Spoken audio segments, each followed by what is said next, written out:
चलिए इसमें हम लोग अभी सीखेंगे कि किसी भी नंबर्स को दूसरे नंबर्स के साथ मल्टीप्लाई करने का साधारण तरीका क्या हो सकता है, क्योंकि जो भी मैथ्स हम लोग पढ़ते हैं उसमें कैलकुलेशन का एक रोल होता ही है। कोई भी मैथ्स का पहले कंसेप्ट होता है, जैसे आप मैथ्स बनाते हैं तो कंसेप्ट तो रहेगा ही, और प्लस में सारे में फिर कैलकुलेशन आ जाता है। तो होता क्या है कि हम पढ़ते पढ़ते अपने कंसेप्ट को बहुत अच्छा कर लेते हैं और कैलकुलेशन हमारा फास्ट नहीं हो पाता है, तो उससे घाटा होता है। क्योंकि कैलकुलेशन अगर फास्ट नहीं होगा तो जो चीज़ जितने समय में बनना चाहिए उससे डबल ट्रिपल टाइम में आपका बनेगा। और कंपटीशन में सबसे मेन रोल होता है कंसेप्ट के बाद में आपको कैलकुलेशन बिल्कुल फास्ट होना ही चाहिए।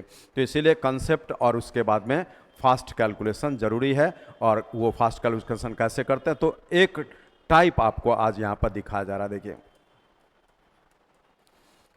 बोले कभी ऐसा जरूरत पड़ जाता है, छोटे एग्जाम्पल से समझना है, ये जरूरत पड़ गया। इसी प्रकार का बहुत सारा एग्जाम्पल्स हो सकता है। यहाँ पर आपका 6 4 2 3, बाकी थोड़ा आगे नंबर बड़ा भी कर देंगे। तो इसमें सीखना यह है कि क्वेश्चन तो ये दे दिया और आप स्टेप जब लेते हैं तो कुछ नहीं करना है, एक तरीका सीख लेना है, सिस्टम क्या होता है। देखिए, बोले सबसे पहले इसको मल्टीप्लाई करना है, तो 4 × 2 से 8, हम स्लो में बोल रहे हैं, आप ध्यान से सुन लीजिए। 4 × 2 8 लिख दीजिएगा, ठीक है। फिर ये मल्टीप्लाई करेंगे तो 4 4 16 होगा, ये मल्टीप्लाई करेंगे 12 होगा, तो 16 और 12 को जोड़िएगा, 16 12 28 हो गया, बच गया आपका 2। और फिर यहाँ से 4 और 6 24 में 2 जोड़ेंगे तो 26। इस प्रश्न का आंसर आ गया। बोले आज यहाँ पे जैसे आप बनाते थे उससे बना करके देखिए आंसर सही आया कि नहीं।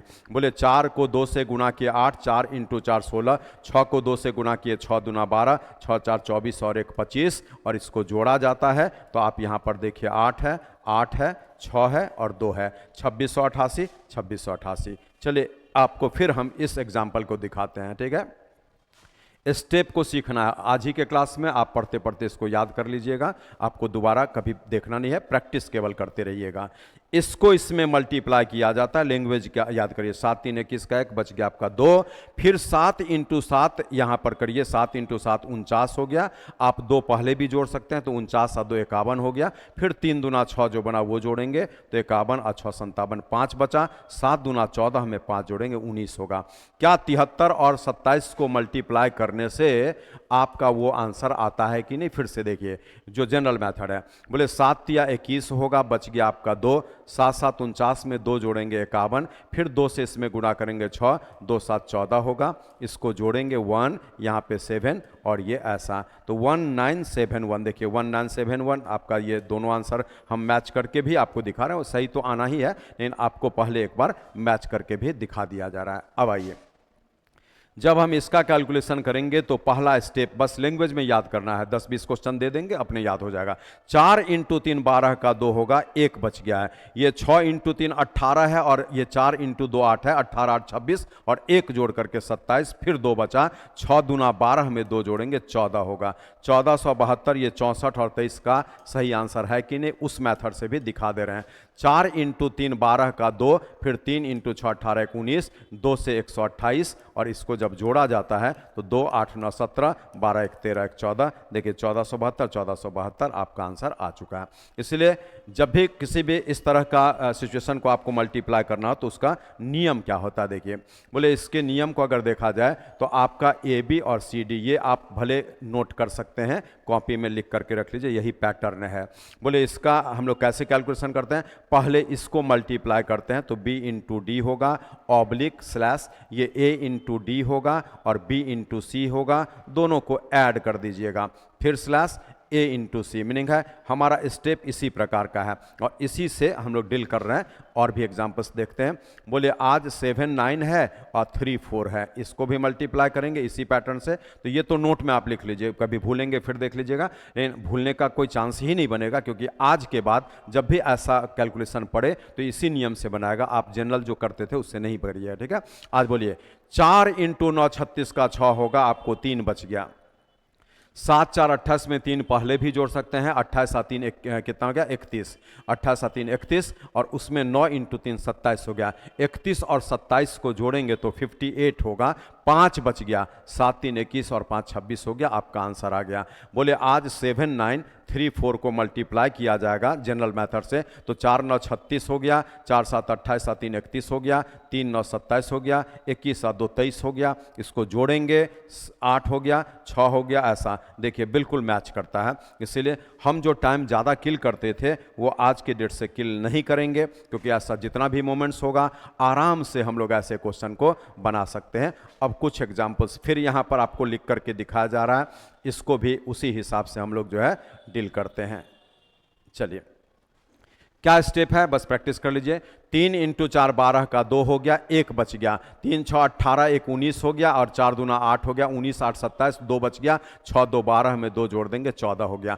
अगर यहाँ पे डेसिमल दिया रहेगा तो 2 अंकों पे डेसिमल, तो यहाँ पे 2 अंकों पे डेसिमल दे दीजिएगा, आपका वही ट्रिक यहाँ भी काम करेगा। ठीक है, अब आगे बढ़ते हैं। 2 × 8 16 का 6 1 बच गया, 2 7 14 हो गया ना, 1 15 और 8 यहाँ से 8 दूना 16 15 16 31 होगा, 3 बचा, 7 दूना 14 में 3 जोड़ेंगे 17। यहाँ एक ही अंक पे डेसिमल है तो एक ही अंक पे डेसिमल डाल दीजिएगा, ट्रिक वही रहेगा। अगर डेसिमल है तो डेसिमल आपको उसमें पुट कर देना पड़ेगा। ओके, अब आइए 8 × 4 32 का 2 हो गया, 8 × 4 32 का 2 बच गया है 3 और 8 7 56 है और यहां से आपका 4 3 12 है, तो बोले 56 में 12 जोड़िएगा तो 56 12 68 हो जाएगा और आपका यहाँ पर 3 था तो 68 3 71 7 बच गया और 7 3 21 में 7 जोड़ेंगे 28 हो गया। तो ये आपके प्रश्न का आंसर दिख रहा है। बोले इसका डिटेल्स एक बार आप देख लीजिए, ऐसे जो जनरल मेथड में होता था। 8 × 4 32 हो गया, 8 7 56 में 3 जोड़ेंगे 59 हो गया, फिर 3 4 12 हो गया, 3 7 21 1 22 हो गया, इसको हम लोग जोड़ते थे तो 2 9 2 11 27 1 28। देखिए आंसर बिल्कुल राइट है, आना ही है राइट। इसीलिए क्या है कि इस तरह का जब भी मोमेंट मिलेगा आप ये काम करेंगे। अब आइए इसमें थोड़ा सा सिचुएशन बड़ा कर देते हैं, जैसे देखिए ऐसा, तो कोई दिक्कत नहीं है। अगर इस प्रकार का भी क्वेश्चन आपको मिलता है ना तो आपको रास्ता वही अडॉप्ट करना है। बस सिर्फ क्या करना है कि इस 10 को सिंगल डिजिट मानिएगा। क्या बोले, इस 10 को सिंगल डिजिट मानिएगा, है ना, 10 को सिंगल डिजिट, तो बात तो वही हो गया। और बना लीजिए कैसे, बोले 7 × 4 28 का 8 आपका बचा 2, फिर ये 70 हो गया और ये आपका 12, 70 12 82 में 2 जोड़ेंगे 84, 8 बच गया है। 10 × 3 30 में 8 जोड़ेंगे 38 हो जाएगा। चलिए आज इसका आंसर आपको आ चुका है। अब एक बार दिखाते हैं कि क्या 104 को 37 से मल्टीप्लाई करने पर ऐसा आंसर आएगा कि नहीं। आना तो है ही, तो 312 यहाँ पे लिखाएगा, इसी को एग्रीगेट करना पड़ेगा, 8 होगा 4 होगा 37 से 38 होगा 3848। देखिए यहाँ पर आंसर आ चुका है। तो जब इस प्रकार का मोमेंट मिले कोई दिक्कत नहीं है, हम ये इसको सिंगल डिजिट मान लेंगे और बात फिर से वही हो जाता है। तो बड़े क्वेश्चन को भी इजीली बना सकते हैं। 8 × 2 16 का 6 बच गया 1, ये 88 है और ये 10 है 98 और 1 99, 9 बचा है, 11 5 55 में 9 जोड़ेंगे तो 55 और 9 64 हो जाएगा। तो इस प्रश्न का आंसर ऐसा हो गया। चलिए एक बार इसको भी दिखा देते हैं कि क्या हमारा आंसर सही है कि नहीं। तो 8 दूना 16, 88 और 1 89, 5 दूना 10, 55 और 1 56, ये जोड़ने पर 6 है, 9 है, 8 6 14 है और ऐसा। देखिए बिल्कुल राइट आंसर आपको आ गया, इसलिए कोई विवाद नहीं है। आप इसी प्रकार से हमेशा बनाया करेंगे। एक सिचुएशन और यहाँ देखिए, बोले अगर ये आपका 103 है और ये 124 है, इसको मल्टीप्लाई करना है तो भी कोई दिक्कत नहीं है। ये सिंगल डिजिट और ये सिंगल डिजिट के रूप में यूज होगा और सेम प्रोसेस लगा दीजिएगा। 4 × 3 12 का 2 बच गया है 1, ये 40 है, ये 36 है, जोड़ के 76 और 1 77 हो गया, 7 बच गया। 12 × 10 120 में 7 जोड़ेंगे 127। आपके प्रश्न का ये राइट आंसर होगा। एक बार फिर हम आपको सेटिस्फैक्शन के लिए दिखा रहे हैं। तो यहाँ से 412 हो जाएगा, फिर 2 से करेंगे तो 206 हो जाएगा, फिर 1 से गुणा करेंगे 103 होगा, इसी को एग्रीगेट करना पड़ेगा, 2 होगा 7 होगा 7 होगा 12, 12 7 7 2 बिल्कुल राइट आंसर है। इसीलिए ऐसा कोई भी मोमेंट मिले तो आज के बाद में आप जो है ना जनरल गुना जो करते थे वो बिल्कुल नहीं करिएगा। एक एग्जांपल और दिखा देते हैं, आज का लास्ट।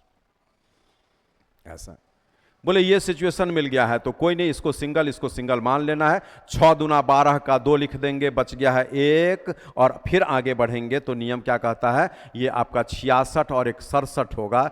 66 और ऐसे भी जोड़े 66 और यहाँ से 12 दूना 24, तो बोले 66 में आपको 24 जोड़ना है तो 90 हो गया, ठीक है। और एक बचा था 91, 9 बचा, 12 11 132 में 9 जोड़ेंगे तो 132 9 141। अब हम दिखाते हैं कि क्या ये हमारा राइट आंसर दिया कि नहीं। तो 6 दूना 12, 66 और 167, फिर यहाँ से आपका 224 और फिर 112, ये आपका 2 है, 7 4 11 है, 6 4 10 से 11 है, 11 2 13 14 है, तो 14 11 2 देखिए बिल्कुल राइट आंसर आ चुका है। इसलिए अब यहाँ से इस बात को समझ लीजिए कि जब हम मैथ्स का तैयारी करते हैं किसी भी कंपटीशन के लिए, तो सबसे पहला चीज़ है कि उसका कंसेप्ट का क्लैरिटी मिलना चाहिए, मीनिंग आपके पास उस चैप्टर का फुल कंसेप्ट होना चाहिए। और आप जितने भी चैप्टर्स पढ़ेंगे कंसेप्ट को पहले क्लियर कर लीजिए, और कंसेप्ट क्लियर करने के बाद मैथ्स बनने लगता है, लेकिन टाइम जरूरत से 4 गुना 5 गुना आपको ज़्यादा लगता है। उस टाइम को मिनिमाइज करने के लिए हम कैलकुलेशन को फास्ट करेंगे, जो 2 तरीके से होता है, जिसमें सबसे मेन तरीका यही है कि आप कैलकुलेशन फास्ट थ्रू प्रैक्टिस कर सकते हैं। मीनिंग है जितना सेट्स बनाएंगे, है ना, फास्ट में हड़बड़ा के बनाना है, ऐसे कुछ गलत होगा फिर सही होगा ऐसा करके, तो जब लगातार आप बनाते रहेंगे, ज़्यादा से ज़्यादा सेट्स बनाएंगे, और बिल्कुल हेस्टीनेस होना चाहिए कि जल्दी में बनाना है, ठीक है, तो ये बनाएंगे तो उसी से आपका जो है स्पीड खुद बढ़ेगा कैलकुलेशन का। और एक होता है कि कुछ जगह पर हमारा कैलकुलेशन का अपना ट्रिक्स हो सकता है जो लिमिटेड होता है, तो जहां पर ट्रिक्स लगेगा वहां पर आप ट्रिक्स लगाएंगे। तो 2 चीज़ कैलकुलेशन को फास्ट करने का तरीका सबसे मेन है प्रैक्टिस, ज़्यादा से ज़्यादा बार बनाए, एक ही क्वेश्चन बहुत बार दिखेगा, अंक बदलेगा, कैलकुलेशन फास्ट होगा आपका। और कुछ में ट्रिक्स लगेगा, जैसे आज एक नियम यहाँ पर आप सीख लिए कि किसी भी संख्या को जब यहाँ पे मल्टीप्लाई करना होता है, इस तरह का सिचुएशन जब भी मिले, तो हम 2 लाइन लिखकर तीसरा लाइन में आंसर लाते थे। अब एक ही लाइन में आंसर आता है, कैसे? 3 × 2 6, 3 × 4 12, 2 × 2 4 12 4 16, फिर 4 2 8 1 9, ये आंसर हो गया। तो इसी तरीके से आप बनाएंगे। फिर हम लोग मिलेंगे अगले क्लास में कुछ अगला टॉपिक लेकर के। Thank you for watching.